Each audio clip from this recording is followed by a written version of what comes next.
এই বাড়িতে খালি সারাদিন আইতেই থাকে। আপনার কি মনে হয় হ্যাঁ বাড়িতে কি বেবাকতে বয়রা এতবার কলিং বাসানো লাগে কারে চাই? একটু জহির সাহেবের বাসা না?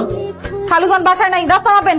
আর দারোয়ানের চাকরি তো আমি এবার খাইছি। জহির আঙ্কেল কিন্তু আমাকে বলছিল যে আপনাদের বাড়ি ঘর নাকি অনেক ঠান্ডা নিরিবিলি, কোনো চিল্লাপাল্লা নাই। আর এখন বাড়িতে ঢুকতে না ঢুকতে কিরকম চিল্লাপাল্লা করতেছে দেখছেন? এখন তো দেখতেছি বাড়ি ঘর অনেক গরম। গরম লাগতেছে না? এই আমি কি আপনার জাতটা ধরছি যে আপনার গরম লাগতেছে? তবে একটা কথা, আমাদের সুরাইয়ের কিন্তু মাথায় একটু তার ছিঁড়ে আছে, ওর সাথে বেশি কথা বলা যাবে না। হ্যাঁ না আমি তো এমনি একটু কম কথা বলি। সুরাইয়ের মাথায় তার ছিঁড়ে আছে ঠিক আছে, কিন্তু আমার তো মনে হয় আপনাদের দারণের মাথারও তার ছিঁড়ে আছে। যাক, তোমার মাথায় তার না ছিড়লেই। আপনি এরকম কি করতেছেন? হ্যাঁ তাড়াতাড়ি বেরোন। এমনি চমকা উঠলেন কেন আপনি? মনে হইতাছে এখানে ভূত আপনার জন্য দুধ নিয়ে খাড়ায় রয়েছে। আমি চাইছি, আমি কি একবারের জন্য বলছি যে আমার দুধ খেতে মন চাইছে? আপনি পাকনামি করে দুধ কেন আনতে গেছেন? তাড়াতাড়ি বাইরন, কেউ দেখার আগে তাড়াতাড়ি যান। তা আমি তো এখান থেকে বাইর হমই। আমি কি আপনার লগে এখানে গল্প করতে আসি? এই ধরেন দুধ, এটা এক চুমুকে খাবেন, এক চুমুকে খাই আমার উদ্ধার। আমি দুধ খেতে পারবো না, আমার দুধ খেতে মন চাইতেছেন। যান বাইরন। শোনেন, আমার আপনার ভালো লাগছে, কেন লাগছে সেটা আমি কইতে পারুম না, কিন্তু লাগছে, সেই লাগছে। ছি ছি ছি ছি ছি ছি ছি ছি ছি ছি ছি। আপনি বিড়ি খান? ছি! আপনার আমি ভালো মনে করছিলাম, আপনার জন্য আমার ভেতর থেকে একটা ফিলিংস আসতেছিল খালি, বুঝছেন? আমি এখনই জহির আঙ্কেলের কাছে যাবো, যা বলবো যে আঙ্কেল এই সুরাইয়া এই সেমনি কিন্তু সিগারেট খায়। থামেন, ধরেন দুটো টান দেন।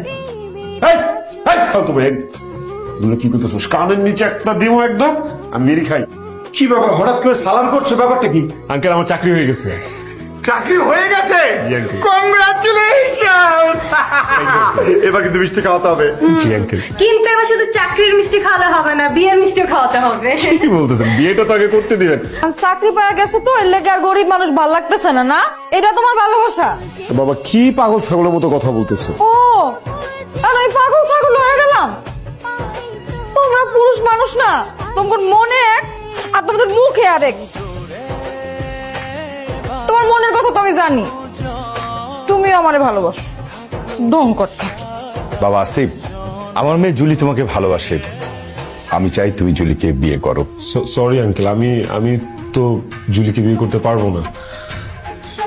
আমি সুরাইয়াকে ভালোবাসি। হোয়াট? আঙ্কেল আপনি ঠিকই শুনেছেন, আমি সুরাইয়াকে ভালোবাসি। আর আমার যদি বিয়ে করতে, আমি সুরাইয়াকেই বিয়ে করব। যারা কিনা একটা কাজের মেয়েকে মানুষের মর্যাদা দিতে জানে না, তুমি তাদের পোশাক পরে আসছো। এক্ষুনি যে তুমি তোমার নিজের পোশাক পরে আসবা। তুমি যেমন, আমি তোমাকে সেভাবেই ভালোবাসছি, রাইট?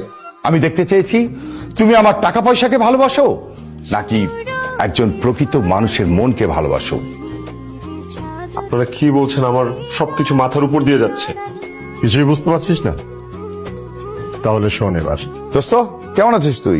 আলহামদুলিল্লাহ ভালো আছি দোস্ত। আমি যেন তেন ছেলের কাছে তো আমার মেয়েকে দিতে পারি না, ঠিক আছে? তোর ছেলেকে পাঠা। আমি কিন্তু তোর ছেলের দুইটা কঠিন পরীক্ষা নিব। এক হচ্ছে ইন্টারভিউ পরীক্ষা, আর একটা হচ্ছে বিয়ের পরীক্ষা। এই দুইটা পরীক্ষায় যদি তোর ছেলে পাশ করতে পারে, ওকে ফাইন, আমার মেয়েকে তোর ছেলের হাতেই তুলে দিব, নো টেনশন। তোর ছেলে বলবি না, এই ছেলেটা হচ্ছে এখন থেকে আমার। আমার কি হবে? তোর আর কি হবে? তুই আমার দুই মেয়ের বিয়েতে দাওয়াত খাবি।